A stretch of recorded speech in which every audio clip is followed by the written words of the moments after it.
In his book, Unequal, A Story of America, author Michael Eric Dyson looks at racial inequality and how it has shaped America. Michael Eric Dyson is with us this morning to discuss the current state of race relations in America. Good to see you again. Good morning.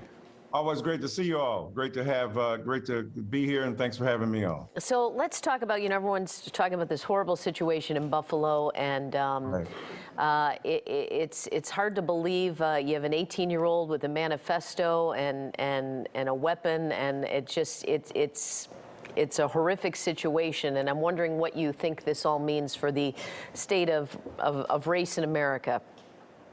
Yeah, it's pretty sad.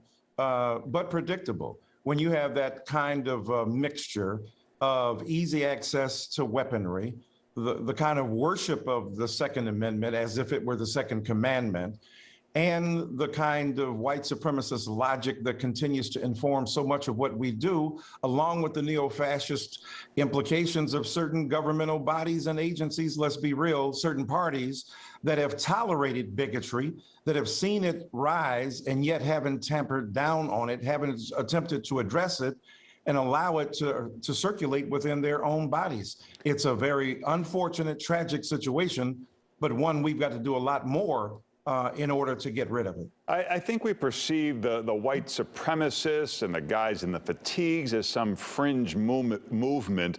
But with the internet, I'm wondering if that's changed. Can you talk about the phrase that we've been hearing in the news this week, white replacement theory, as it may relate to this situation? Right. And it's a great point. I'm glad you brought that up. It's not just a bunch of people wearing flags or flying flags or wearing KKK uniforms. It's been normalized. And the internet has allowed broader access to this ideology. And white replacement theory is the fear that white people are being displaced by Jews, by African Americans, by Latinos and others, people of color and others. And as a result of that, they feel a sense of a bunker mentality. We've got to take other people out. We've got to stop them. But let's not be tricked here. The white supremacist ideology is not simply, in cubby holes of American political life. It's spread broad and deep.